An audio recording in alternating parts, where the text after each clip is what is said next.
네 번째 주제, 삼국통일과 발해의 건국 중에서 신라의 삼국통일과 발해의 건국 과정에 대해서 알아보도록 하겠습니다.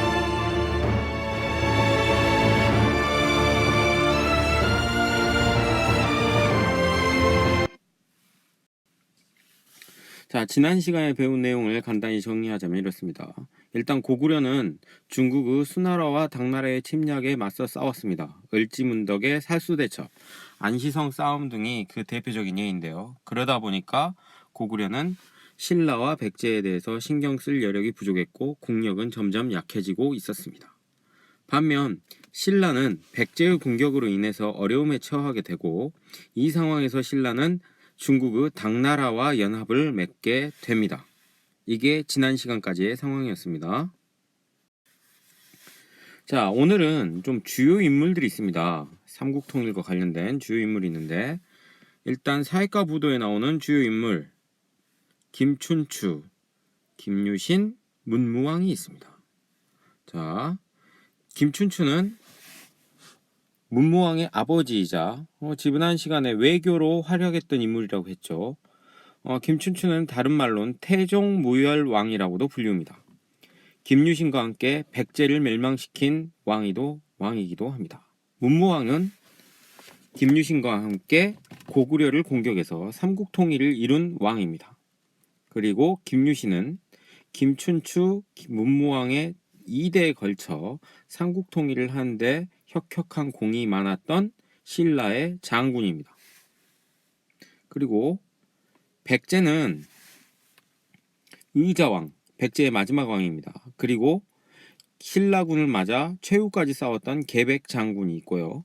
고구려는 보장왕, 고구려의 마지막 왕입니다. 그리고 연개소문, 그때 당시 보장왕보다도 더 많은 권력을 가지고 있던 고구려의 최고 신하입니다.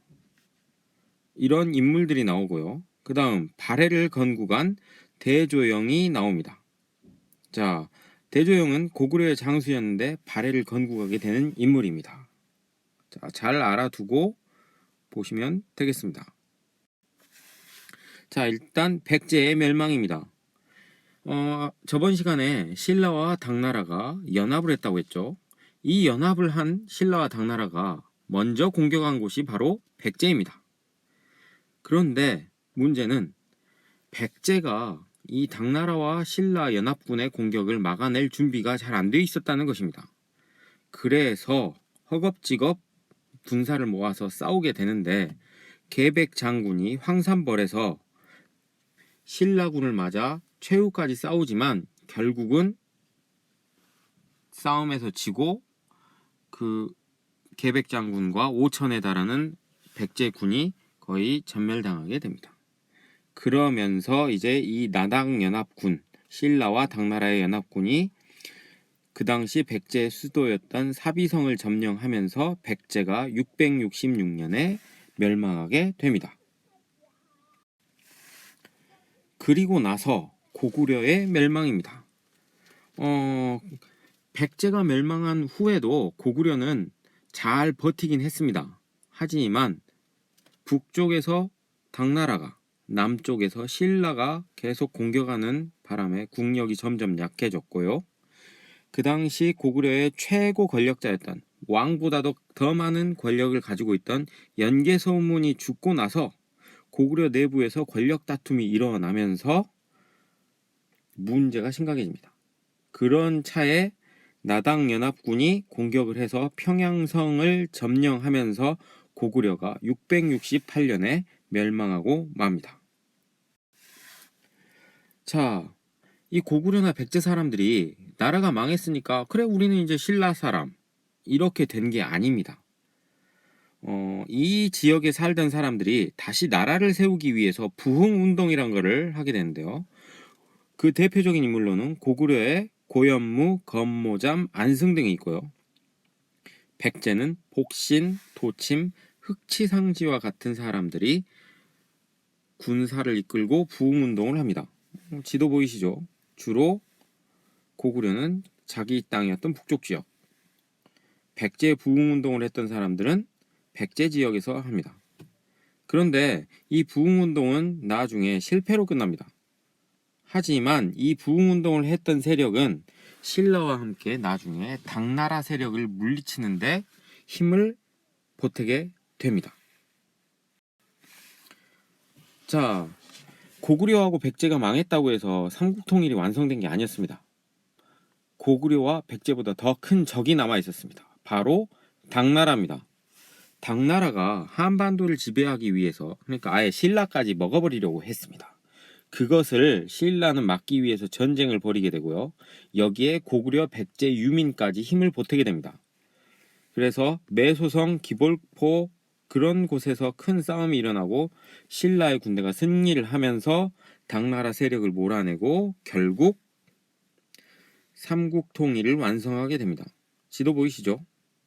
다시 한번 정리하자면 백제가 먼저 멸망했고요. 660년. 그리고 668년에 고구려가 멸망하고, 그리고 부흥운동이 일어나지만 부흥운동도 차츰차츰 실패로 접어들고, 그 부흥운동 세력이 신라와 함께 당나라 군대를 몰아내게 되는 과정입니다. 그래서 문무왕 때 676년에 드디어 삼국이 통일되는 것이 완성이 됩니다. 자, 이제 발해 건국입니다. 발해는 고구려가 멸망하고 나서 한 30년쯤 후에 건국하게 되는데요. 이때 발해를 세운 사람이 바로 대조영이라는 인물인데, 이 대조영은 옛날 고구려의 장수였고 고구려의 유민들과 함께 생활하다가 그 유민을 이끌고 동모산, 지도 보이십니까? 동모산에서 발해를 건국하게 됩니다. 물론 당나라가 가만 보고 있지는 않았겠죠. 하지만 당나라의 방해와 위협을 물리치고 발해를 건국해서 나중엔 고구려가 차지했던 영토보다 더 큰 영토를 차지하는 국가가 됩니다. 자, 오늘 학습한 내용을 다시 한번 정리하겠습니다. 삼국통일의 과정입니다. 첫 번째로 나당연합에 의해서 백제가 660년에 멸망하고요. 그 다음 8년 후인 668년에 고구려가 멸망합니다. 그리고 고구려와 백제의 부흥운동이 일어납니다. 그리고 당나라와 신라 간의 나당 전쟁이 벌어지는데요. 여기서 신라가 승리를 해서 당나라 세력을 몰아내고 삼국통일을 완성하게 됩니다. 이게 676년입니다. 그리고 마지막으로 고구려의 지역에서 발해를 대조영이 건국하게 됩니다.